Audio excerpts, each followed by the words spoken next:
সমবায় ব্যাংক থেকে স্বর্ণ গায়েবের নাটের গুরু সাবেক চেয়ারম্যান যুবলীগ নেতা মহিউদ্দিন আহমেদ মহি ভাগ্নেকে সাথে নিয়ে ব্যাংকের লকার থেকে সরিয়ে নেয় 12,000 ভরি স্বর্ণ। দুদকের করা এজাহারে নাম থাকলেও চূড়ান্ত প্রতিবেদনে বাদ পড়ে। রাজনৈতিক প্রভাব খাটিয়ে অভ্যন্তরীণ তদন্ত হতে দেননি মহি। দুদক আইনজীবী বলছেন, মামলাটি প্রায় চূড়ান্ত পর্যায়ে, দোষী প্রমাণিত হলে আসামিদের যাবজ্জীবন কারাদণ্ড হতে পারে। সমবায় ব্যাংকের লকার থেকে 12,000 ভরি স্বর্ণ খোয়া যায় 2020 সালে। প্রায় 5 বছর পর বিষয়টি নতুন করে আলোচনায় আসে। তোলপাড় শুরু হয় সারা দেশে।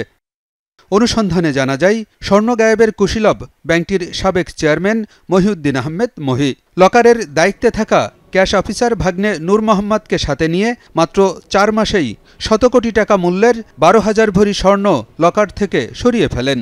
সহযোগিতা করেন নিকটাত্মীয় এজিএম হেদায়েত কবির এবং ওমর ফারুক। মহিকে প্রধান আসামি করে পরের বছর 2021 সালে মামলা করে দুর্নীতি দমন কমিশন। আসামি করা হয় ব্যাংকের আরও 8 কর্মকর্তাকে। রাজনৈতিক প্রভাবের কারণে চার্জশিট থেকে বাদ পড়ে তার নাম। রিসিট জাল করে নকল করে ওইটা আমাদের যারা ফেরত দেয়, ফেরত দেওয়ার প্রক্রিয়ার সাথে যারা জড়িত তাদেরকে রিসিট দিতে সব দিয়েছে, দিয়ে ব্যাংকের যে টাকাটা, ব্যাংকের পাওনা টাকাটা দিয়ে স্বর্ণ নিয়ে গেছে। স্বর্ণ গায়েবের ঘটনা গোপন রাখতে সবকিছুই করেন যুবলীগের সাবেক এই নেতা।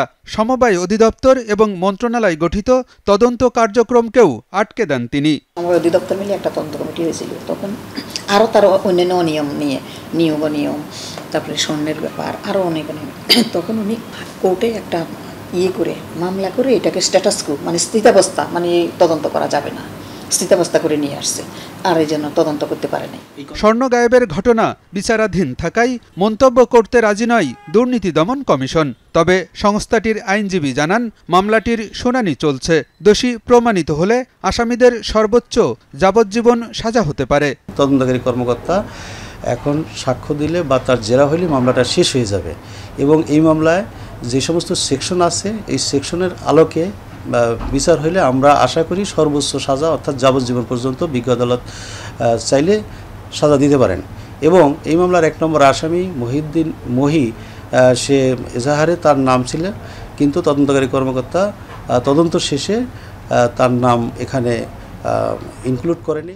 চূড়ান্ত প্রতিবেদনে মহির নাম কেন বাদ পড়ল সে বিষয়টি পরিষ্কার করে জানাতে পারেননি এই আইনজীবী। এই মামলার যে বাদী উনি তাদের বিরুদ্ধে বক্তব্য দিয়েছেন, তার নাম এসেছে। আলমগীর হোসেন, যমুনা নিউজ, ঢাকা।